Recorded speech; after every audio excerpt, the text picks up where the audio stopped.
Okay, well, hello again. We got the recording going. And so we are very pleased to have a guest with us today to talk about reporting on elections as we are all facing election time coming up very soon.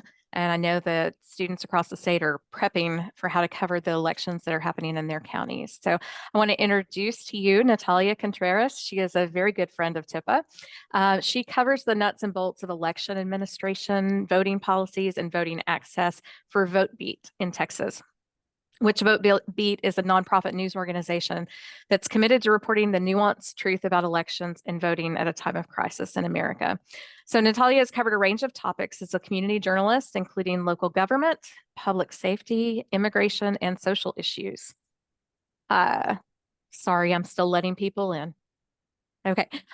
She joined VoteBeat in 2022 after working at the Austin American-Statesman, where her reporting focused on impacts of government policies on communities of color. She also reported for the Indianapolis Star, where she helped launch the first Spanish language newsletter, and at the Corpus Christi Caller-Times. And Natalia was born in Tampico, Mexico, and grew up in Corpus Christi and lives there now. So thank you again, Natalia, for joining us, and I'm going to hand it over to you.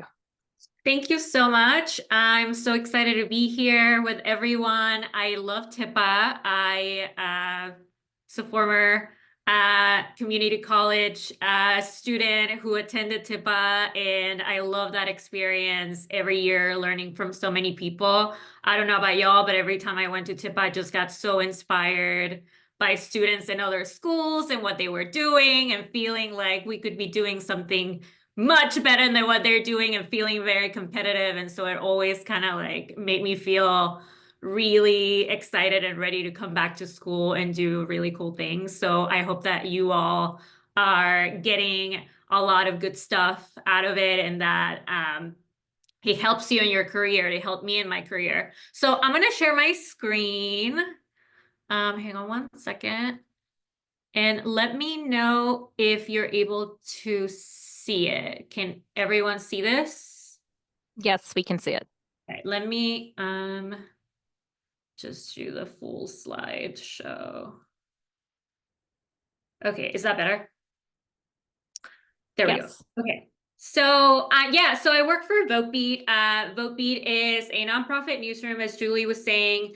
We cover and focus only on election administration and voting access. And the reason why we do that is because there's plenty of outlets out there, newspapers, online newsrooms, online magazines, all kinds of news organizations out there that are covering the politicians, and are covering everything that the politicians are saying, how they're feeling, right? But there hasn't been a newsroom there that covers the process of elections and how elections work. VoteBeat started a couple of years ago. I've been in VoteBeat since 2022.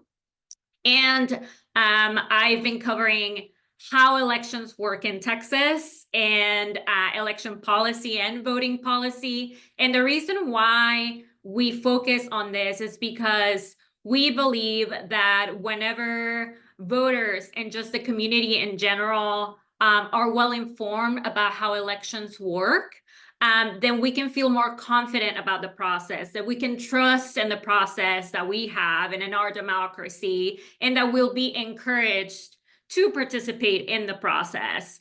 A lot of misinformation out there has been fueled by the fact that a lot of people, everyday people, even myself included, up until recently, we're not really fully aware about how our elections work. We think about elections every 4 years, every 2 years, or anytime there's an election in our community. That's when we think about elections or registering to vote. Other than that, we have too much stuff going on. We really don't know how they work.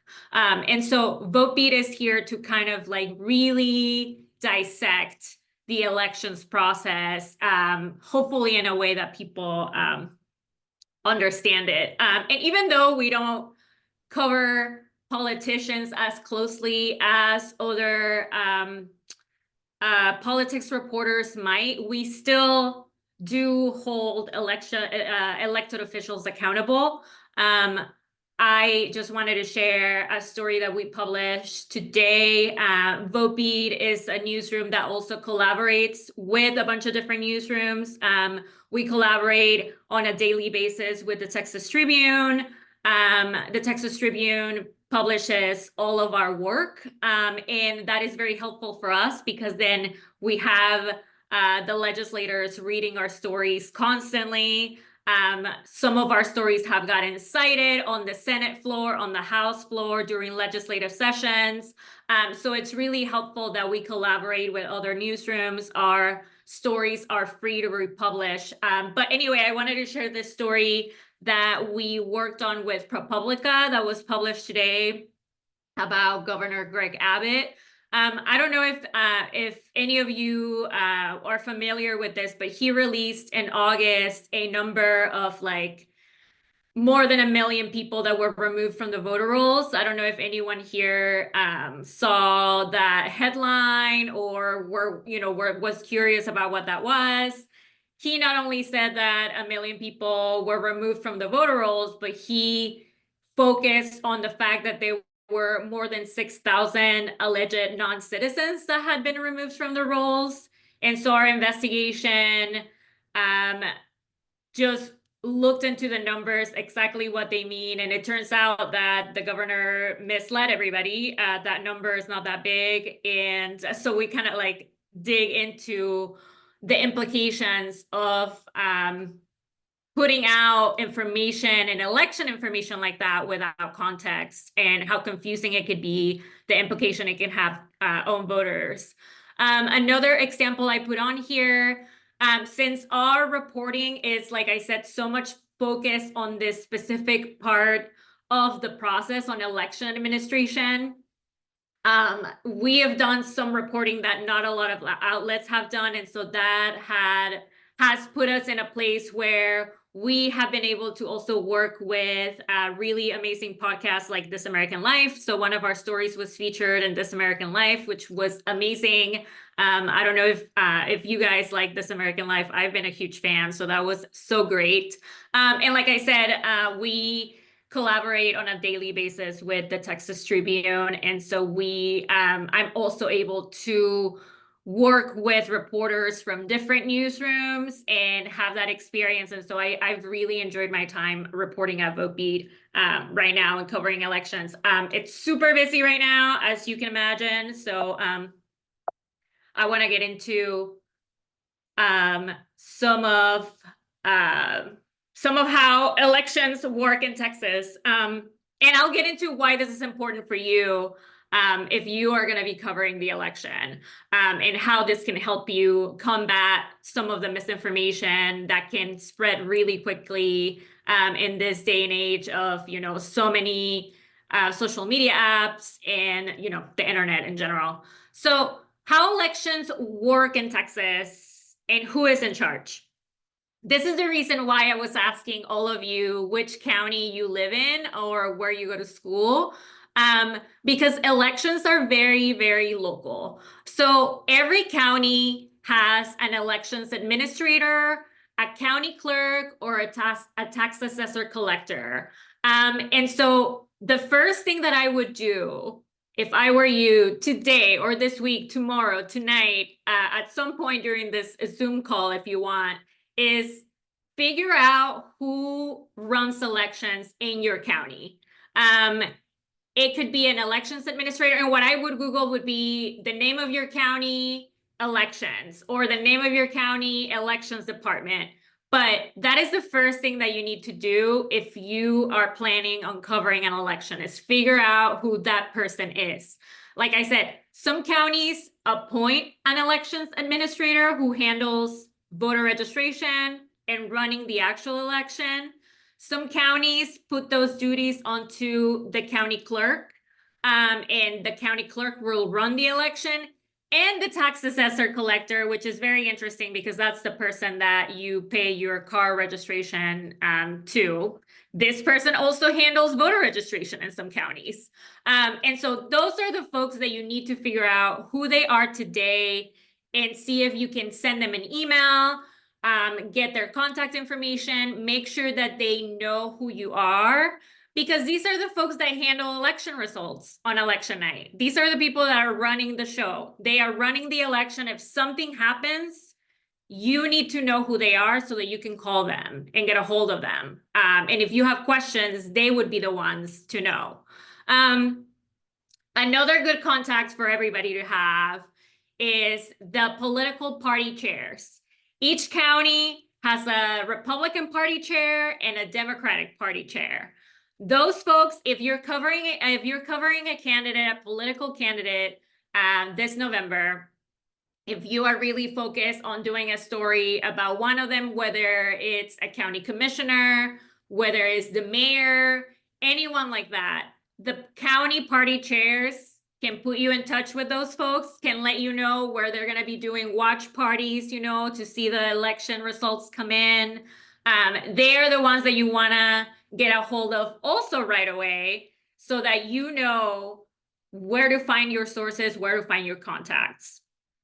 And then another person that would be good to get familiar with, not necessarily that you need to call her, but it's Jay Nelson, who's our Secretary of State. She is the top election official in the state. She is appointed by the governor.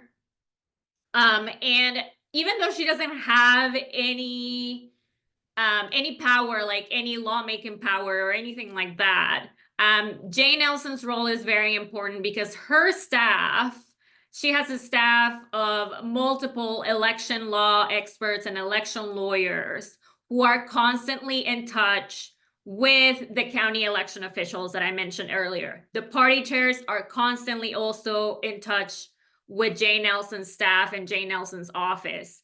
Now, Jay Nelson herself is not necessarily talking to all of these county officials on a day-to-day basis, but her staff is. And so her role is very important in this way.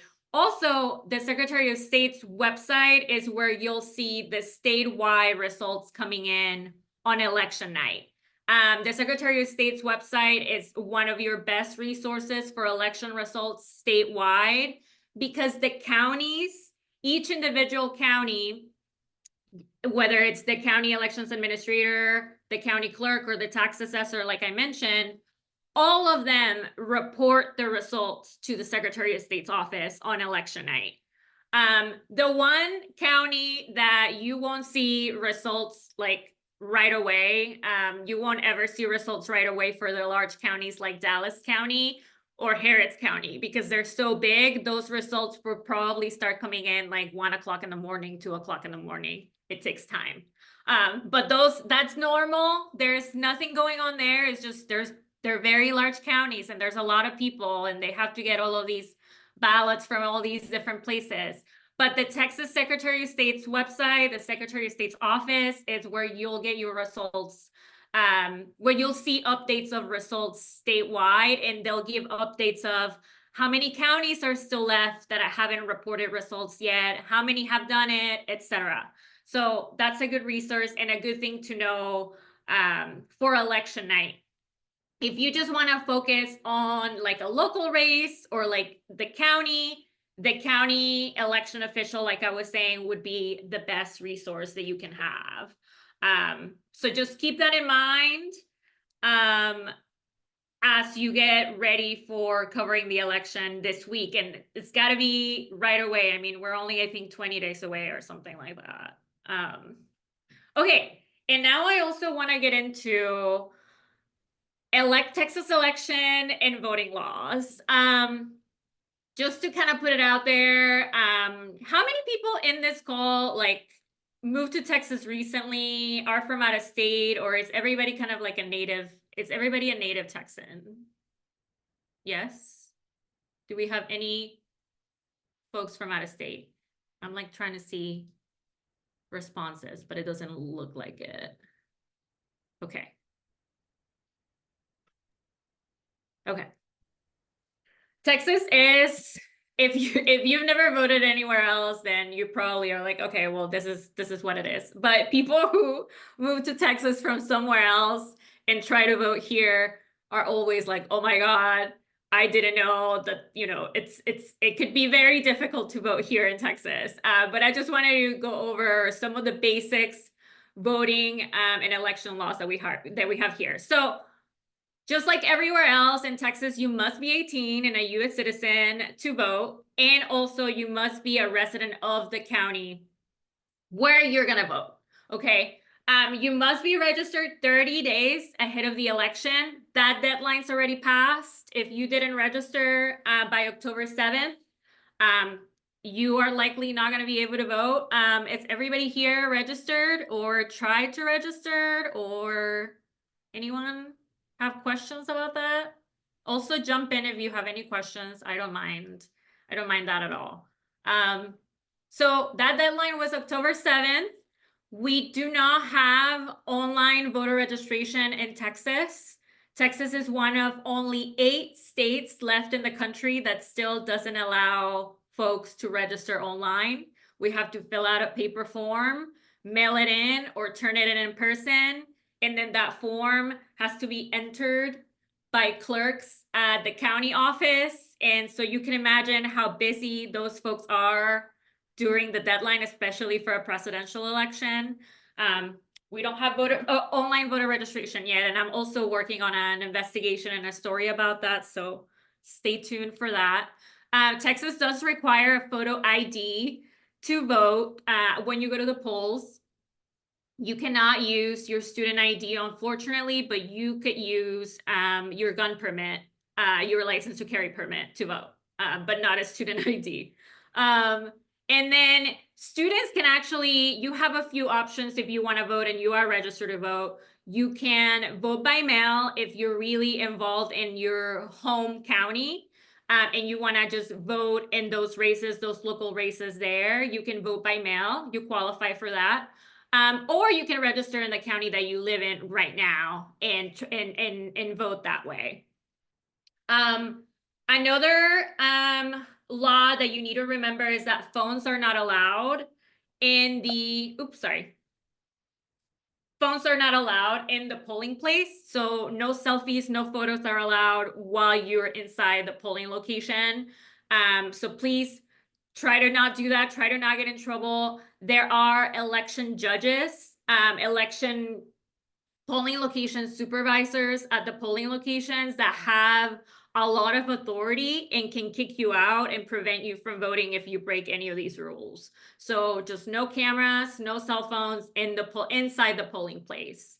And then one other thing I wanted to mention too is countywide vote. There's countywide voting, and then there's precinct by precinct voting.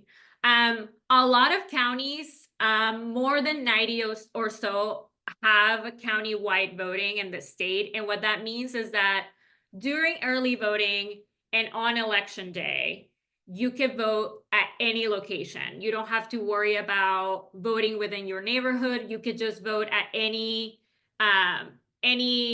voting center that's on the list of your county's elections website. They'll have like different schools, churches, like a bunch of places. So county-wide voting means that you could vote at any location in the county, and you don't have to worry about sticking to your precinct. There are some counties that still use precinct by precinct voting. So if you show up to the incorrect location, if you want to vote that day on election day, you have to go to the precinct that you're assigned to. So those are 2 things to remember, also in the differences of the options that are out there when election day comes. And then voting hours, there's extended hours during early voting, and those hours are just reduced to 7 a.m. to 7 p.m. on election day. During early voting, they extend to the weekend. They go very late. Some counties stay open very late and let people vote. It's more flexible, but on election day, it's just very strict what that deadline is. So as long as you're in line by 7 o'clock on election day, you could still vote no matter how long that line is. But as long as you are there by 7 o'clock, you can still vote. And so the reason I mention all of these things, it's because on election day and as early voting is happening, it's going to be very easy to shoot, I had some photos here. Are you guys not able to see them? Oh no. Hang on. Oh no. Are they not showing up? Can you not see them? No, right? I don't see anything except be careful not to cause panic, which is good Yes. advice. So But the rest of the page is blank. yeah, that's weird. Okay. And then I had actually another example and it's not showing up. But anyway, the reason I'm mentioning all of these rules is because it's very easy to see something happening. For example, there could be a person that shows up to the polling location with a MAGA hat on or with a huge like Kamala Harris t-shirt on. And it's against the law in Texas to come into a polling location with any type of wording or any type of messaging on yourself that could intimidate any voter around you. So that is just not allowed. And the election judges, the polling location supervisors that I was mentioning earlier, have the authority to tell you to leave because that's against the law. And so becoming familiar with these laws is very important so that we are very careful when we're getting ready to report on anything that happens during the election period, whether that's early voting or election day. Not to kind of like spread panic, fear, or misinformation that people are being disenfranchised so that they're not being allowed to vote. If somebody gets asked to leave the polling location because they're wearing something like that, and we're not aware of what the law says, you know how that could be very easy to say, oh my God, all these people who were gonna vote for Trump or all these people who were gonna vote for Kamala Harris just got kicked out of this polling location because they were, wearing and so you see how that can create panic there. It can create also fuel the spread of misinformation when that is not the case. And that's why I was mentioning earlier, having ready to go the contact of the elections administrator, the election official who knows like the back of their hand these election laws. They are like the best people to go if you ever have a question about something happening, whether it's somebody being prevented from voting or somebody that you think was prevented from voting, or somebody that thinks that they were prevented or feel like they were prevented from voting. Because that, if I myself didn't know the law and somebody told me, I'm sorry, you have to go, I could very easily see how that could be misconstrued by somebody trying to prevent me from voting. But I was going to share also an example, and I wonder, do we have time? Can I just grab those links, Julie? Absolutely. Okay, hang on. Can I just stop sharing? I wonder if Sure. stop sharing. Oh, that is so frustrating. Hang on. Um,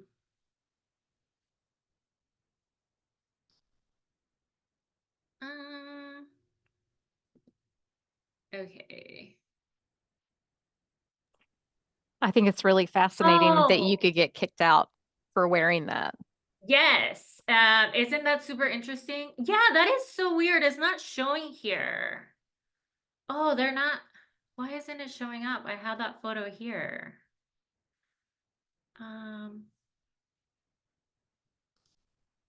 Julie, can you do me a favor and look in your email to see if maybe it shows up in that way? I'm sorry. Sure. No, you're good. I will look. Let me see. Okay, here's one. And then here is this. Oh no, that's the same.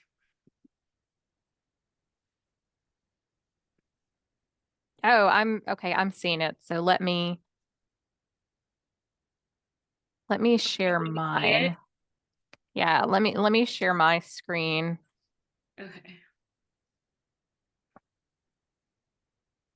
And can you see slide C? Slide 6 also doesn't show, but let me see if I get the Yes, right. I can see those. Hang on a second. Can you see slide 6 too? I can. Oh, well, that's weird. Hold on, let me share. No comments about the status of my desktop. All right. Is this the slide? Yeah, Can you see it? this is it. Okay, so sorry. Okay, so now you can see all of them. They're all, sorry, you all. Now you see like the photos in the background and everything. But this headline at the bottom, the one that says over 2.1 million Texas voters face suspension ahead of elections. I don't know if any of you remember this headline from, I think it was in August. It really traveled fast and a lot of people saw it, and people started freaking out that their voter registrations were suspended. And so this is another one of those things too. Another good example of what we shouldn't do before calling an election official, because elections are very nuanced, elections are very complicated. And if we don't understand what these things mean, suspension is a really, especially with voter registration, it's like it could be a really scary word. So when someone is registered, and the county elections administrator gets information that you potentially moved, and the reason that the way that this can happen is if they try to get a hold of you, sending you a notice in the mail, and that came back to them as undelivered, that gives a signal to the elections official in the county that you probably moved. And so what happens is your voter registration is placed in a suspense list. And even though that sounds kind of scary, like, you know, suspended or canceled or something like that, it's not. It just means that you are in the list of people that potentially moved, and the county just needs to verify and update your new address. Being on the suspense list doesn't mean that you can't vote. It doesn't mean that your registration is canceled. You're still very much on the list. And the best way to get yourself off of this list is actually by voting. So if you are on the suspense list right now and you didn't know it, and maybe you get to the polling location during early voting on election day, they're going to tell you, hey, you were on the suspense list. You want to update your voter registration. And then all you have to do is say yes, fill out a form, and then you're able to vote. It doesn't mean that you're not on the voter registration list. And so this headline here means that there was over 2.1 million people that potentially moved. And it makes me think of when I lived in Austin.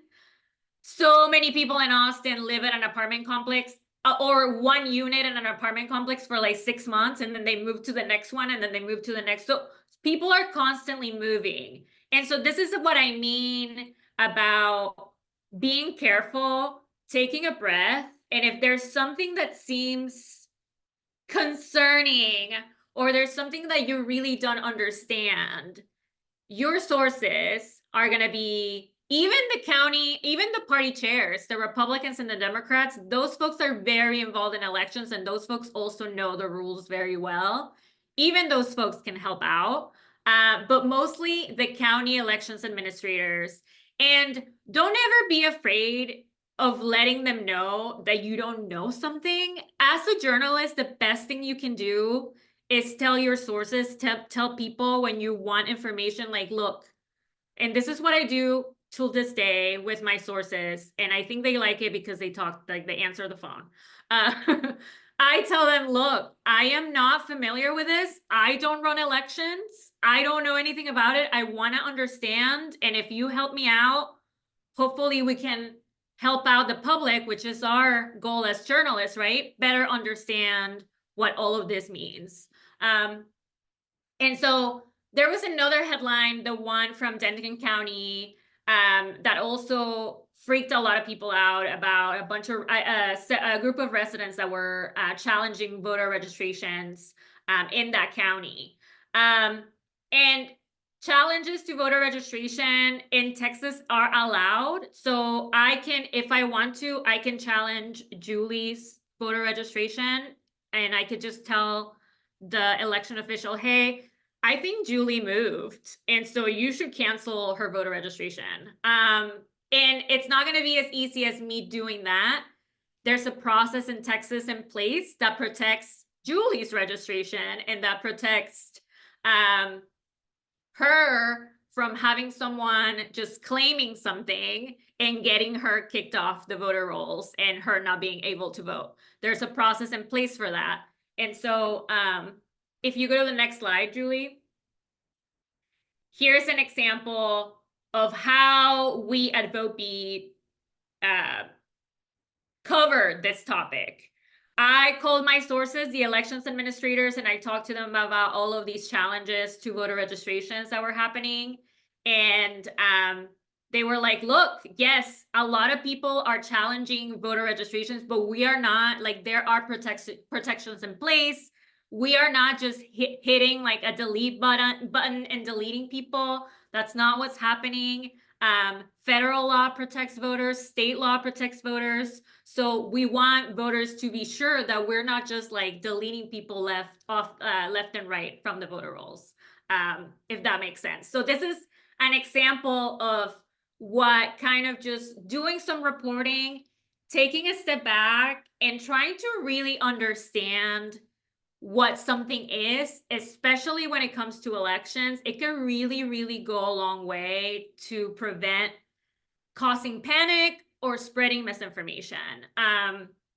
So that's kind of like what we want to keep doing at what we've been doing at VoteBeat and what we continue to do. And that's why all of these partnerships that we have with all of these other news publications really help, because a lot of newsrooms don't have one reporter whose sole job is this, right? Just covering and focusing on elections. And so it's been really helpful to be able to kind of be that resource for folks who want to cover the election in this way. And I just wanted to also just share some tips with you about what you could do to prepare for election night. As I was mentioning earlier, and can you see the slide? Sorry, let me see. I'm gonna go back. That one right there? Yes, that one. Thank you. So getting ready for election day. I'm not sure what y'all's plan is going to be for election day. If you're going to be providing your community with some information about where to vote, how to vote, what these rules are about voting. You got to figure out what your plan is and what you want to do ahead of election day, right? And early voting in Texas starts, October 21st. So that's a key deadline to keep in mind. A key date, I'm sorry, to keep in mind. And so just thinking about what is it going to be that you're covering? Is it going to be a race specifically, one candidate, a proposal on the ballot? And if you want to know what is actually going to be on your ballot, the ballot is going to look different based on where you live. Each county is going to have different races. It's not just going to be the president, right? And Senate races or the Congress races. Like, if there's a bunch of other things that are going to be on the ballot, and those are going to look different based on your county. It's also going to look different based on the neighborhood where you live. And so if you are curious to seeing what's on the ballot, there's actually several cool resources for you to figure that out. The county election departments sometimes have a tool available that can help you figure out what's on your ballot by just like entering your address. But you also got to understand, these are county and government officials. Like, the technology sometimes isn't there yet. But there are other resources that you can use. The Secretary of State's office has a tool like this. I think Vote 411 Texas also has a similar tool where you can enter your address or maybe the address of your school and see what's on the ballot for that area. And then our cool partners at the Texas Tribune, if you go to the Texas Tribune's website, the texastribune.org, there's a voter guide on the website.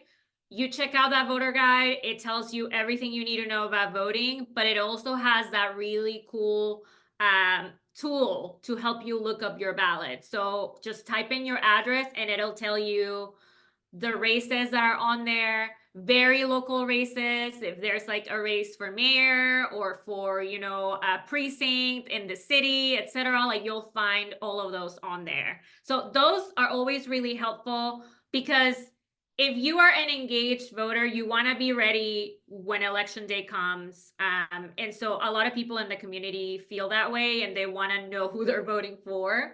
And so another thing to remember is that if this is too much for you to remember, like who you're gonna vote for, or like what race, or like what proposal on the ballot, the law in Texas allows you to bring notes. So if you want to bring in your like voter guide, if you want to print it out, or if you want to write down some notes, that is totally allowed for you to bring your notes into the polling location. So don't let anyone tell you otherwise. That is totally allowed. The thing that you can bring, remember, is your phone. But you can bring a piece of paper with your notes on it, okay?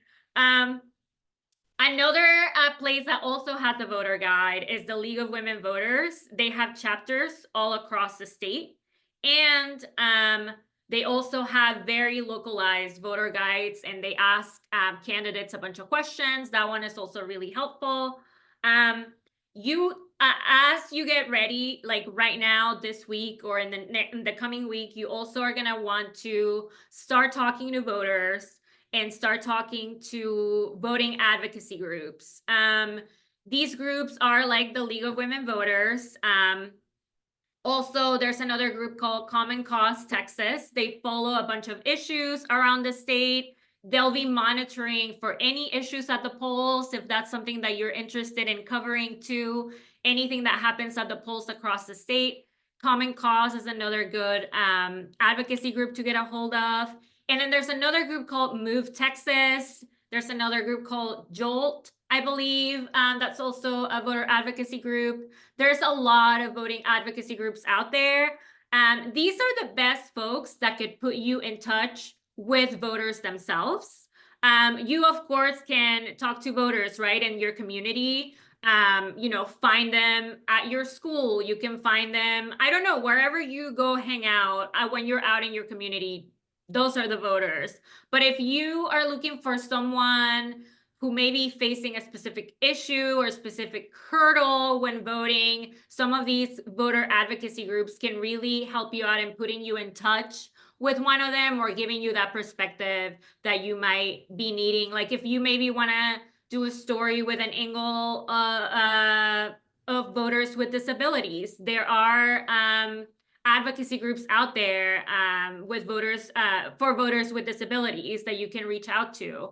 And so that's a good tip if you are looking for a specific group of voters, a specific group of people that you want to feature in a story leading up to the election. Like what do they care about? What are they interested in? And then as I was saying earlier, where you're going to find election results, and also polling places. Some of these county election websites on election day and during early voting, like Travis County, for example, where Austin is, they have a really cool tool where you could see all the polling locations, and then you could see the wait times. So you can pick the one that doesn't have that long of a line, and you can go vote there. Some of the counties offer this. Not all of them do, because like I was saying, not all of them have the resources. But just try to look up your county elections website and see what they offer, see what information you can start gathering now. And that's where you'll also find the unofficial election results for election night.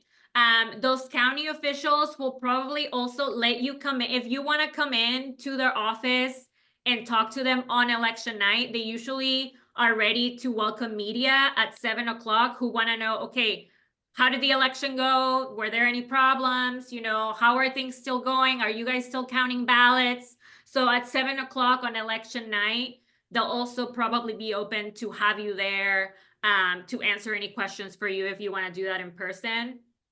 So that's why you need to reach out to them right now ahead of time. You want to start setting up those contacts and get familiar with them. And remember, just be open about what you know and what you don't know. That is just the best tip that I can give you, because elections are complicated and election officials want you and all voters to understand the process so that you can feel confident in that you understand it, and so that you can help your community better understand it as well. And here's just kind of like the links of what I was mentioning earlier: the Secretary of State's website, the website for the Republicans and the Democrats if you want to contact your county chair, key election dates, and like I said, just mentioning some of those organizations that are out there that can help you out. So yeah, that is kind of my spiel. And follow us. We are on all the things, all the socials.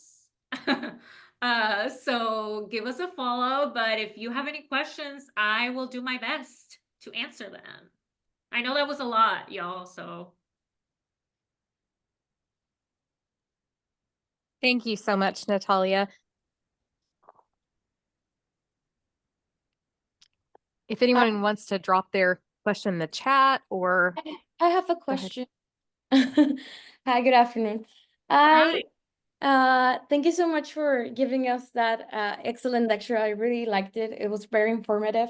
I have the question, in your opinion, aside from results, which is the most important thing that we should report on election night, what else do you recommend us as students journalists to cover during that night?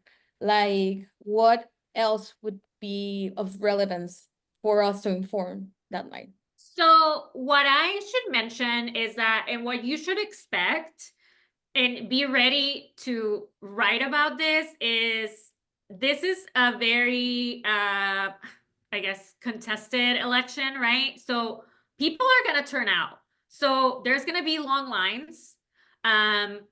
Things are going to go wrong. Things go wrong in every election. It doesn't mean there's voter fraud. It doesn't mean that people are, you know, gonna be disenfranchised or anything like that. But I think that you should be ready, just because this is gonna be one of those elections where everybody's gonna turn out. I mean, that is what I'm getting ready for. So if there is a polling location on campus, or a polling location near campus, just watch out for that, like long lines, right? Like, are the lines longer than they should be? There's gonna be long lines everywhere. Like I said, errors are gonna happen, mistakes are gonna happen. Y'all remember, our elections are ran by volunteers, by like people like you and me who wanna get people through, right, through the line. And so people are gonna be anxious, people are gonna be nervous, people are gonna get frustrated in line. So that's why understanding and kind of like already kind of setting your mind that these things can happen, I think it's going to be very important, so that, you know, we prevent any type of like misinformation getting out there. But like I said, I would watch out for long lines. I mean, I don't know if there's anything that your community or students around you really care about this time. Like, why are they getting out there? I mean, did they have any issues registering to vote? When they got to the polls, was there anything that they found confusing? Was there anything that, you know, or was it a really smooth process? Maybe, I don't know. Just kind of, you know, what is making people really turn out? Because like I said, this is one of those contested elections. The state where we live in, unfortunately, isn't the easiest place to vote. But if things are going well on election day, doing early voting, if it's smooth, man, I think that's worth writing about. Sometimes you just need those kind of stories, you know, like, hey, our community's got it. Like, people are turning out. It's been a smooth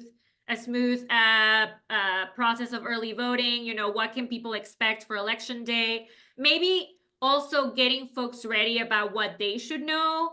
I don't know. I always find it helpful to put together these lists of these laws that I was just talking about. And some of these are on the Secretary of State's website. Like, what you're going to need if you don't have an ID, for example, if you don't have a photo ID or a Texas driver's license, you can still vote. You just need a document that has your name and your current address on it. So there's a lot of things that you can do right now to help your community be prepared on what they're going to need to know for that day or for the period of early voting. Thank you.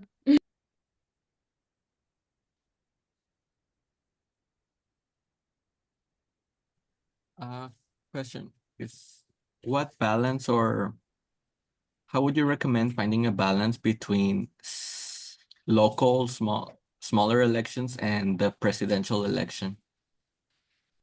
Well, I would say if your community cares a lot about the presidential election more than the local races, I would really consider what's on the ballot. So a lot of times voters tend to just think about elections every 4 years, or maybe they vote only every 4 years for the presidential election. But I think where you could start to kind of find something like that and find that balance that you're talking about is looking at what's on the ballot in your community. I mean, if you see something and you're like, man, people are really not paying attention to this, or there's not enough outrage about this proposal, or maybe there's not enough like excitement about something that's on the ballot, or maybe there's a race that's very important locally, but you haven't seen coverage about it yet. Why don't you do it, right? Like, why don't you bring this to the forefront? Because yes, more often than not, people are gonna just care about the presidential election because that's what they're seeing everywhere right now. But there are so many other things on the ballot that are important, that impact our lives on a day-to-day basis more than the presidential race at this point. And so just remember too that unfortunately, community journalism, it's not what it used to be, right? And so I very much appreciate the work that student journalists do, because you have the ability to cover your community. You can cover anything beyond campus, right? Like what people in your community care about, because students, I mean, you're living there, you're living in those communities, and you're invested in them, and you're gonna be there, I mean, until you graduate, maybe even after that. And so I really do think that whatever story that you bring to this topic, it's gonna be appreciated by your community. So don't feel like you have to stick to, you know, just what students care about, but like just your community, what they're talking about, what they care about, or what they should be aware about if there's a topic that hasn't been brought up yet, like I was mentioning. Thank you.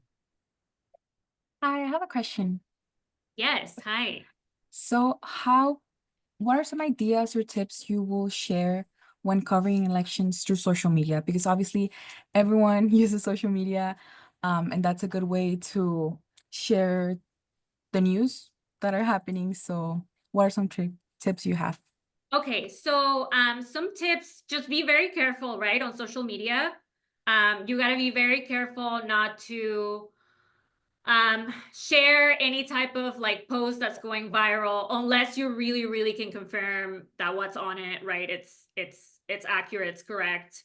But what you can do to prepare right now, if you already know the stories that you guys are going to be working on, if you already know that you're going to cover the race of a candidate or something like that, what we used to do in my newsroom in Indianapolis, where I worked in Corpus Christi, is that we would put together we would just put together like little photos with information, you know, getting them ready for like Instagram, for example, of, you know, so and so won or the other one. And so you're ready to go with a post, with a photo, but like do it for both candidates, right? Like you can, so you're ready to go. Whichever one ends up winning, you could have a post ready to go.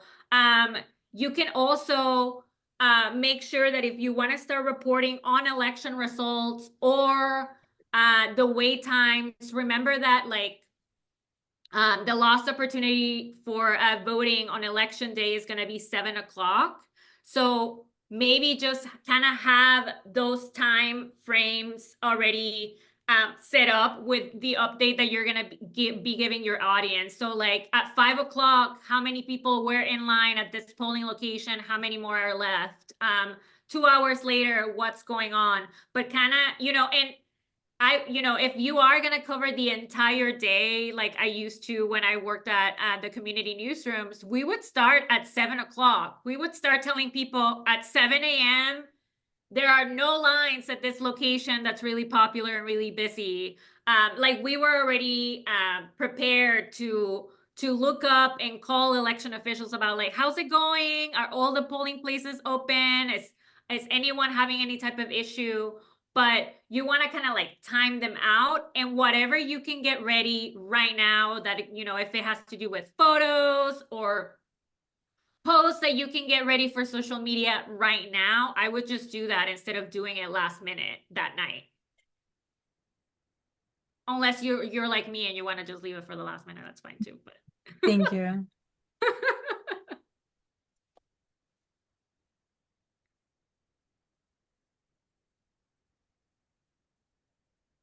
What else? ¿Qué más? Do we have other questions out there? I have a question for y'all. I mean, can y'all tell me kind of what your plans are? I mean, what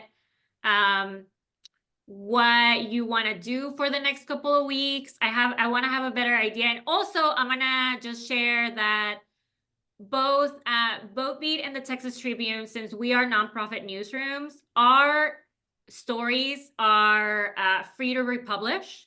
So we always appreciate it when people republish our work, as long as you give us credit. So if you find, for example, the Texas Tribune's voter guide very helpful, it's already done. You could just republish it as long as you give us credit. And it helps us kind of, help people find the information that they need. Of course, you could do your own version however you want it, but these resources are already out there, and we just kind of want to share it with the public. But I am curious about what some of you are planning on covering, or how you're planning on covering the election, if you want to share.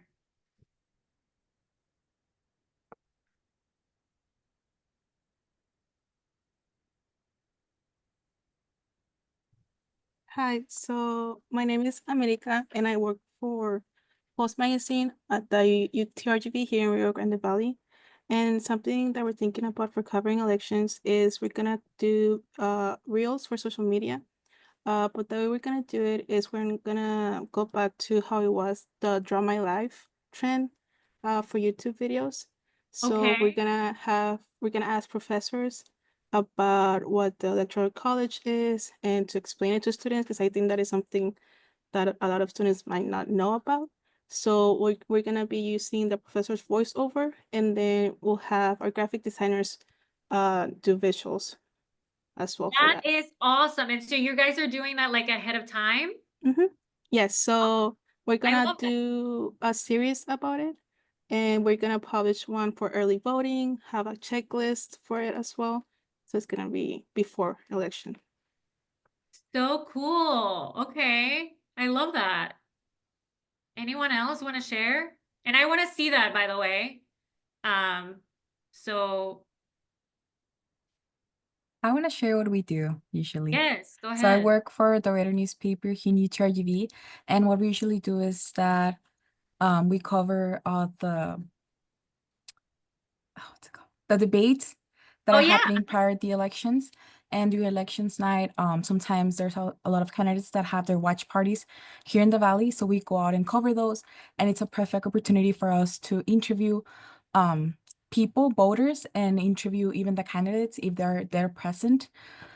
Another thing that we do is after we publish the the story. The following day, we write a follow-up on the numbers, because obviously sometimes they're not what is it called? They're not official yet. Yes, they are not counting. official numbers. So we Mhm. do a follow-up story on that, and then we do another story on how these elections are going to impact the community. So that's what we usually do here in the newspaper with the writer. Wonderful. Yes, I'm so glad you brought up that fact that the results are unofficial, because election officials are going to keep counting mail-in ballots and overseas ballots that, you know, are sent from overseas for about a week after the election. It's not going to change. Those don't change the outcome by too much. But that's why they're called unofficial until the election is certified. So that's a good point. Gosh, that's exciting. Those are great, great, great coverage ideas. And don't forget to get election night pizza. You should start that tradition now. I love that and I miss that. I work from home. I work in a virtual newsroom. I'm not part I of heard it. that part. I miss that. So, Natalia, I'm going to send you a pizza on election night, courtesy of Tippa. well, you're gonna have to send it to College Station because I'm gonna be at College Station. But Okay. yes, please send it to me. That's awesome. Hey, Natalia, thank you for taking the time to do that. We have a lot of people who've never covered this before, and you've just shared so many tips and given us so many ideas of where to start. And we just really appreciate your time. Of course. Thank you so much. Good luck. You have my email. If you have any questions, please reach out. If you need help with sources, finding sources, or anything like that, I'm here to help you. And good luck with everything. Thanks, y'all. Thank you.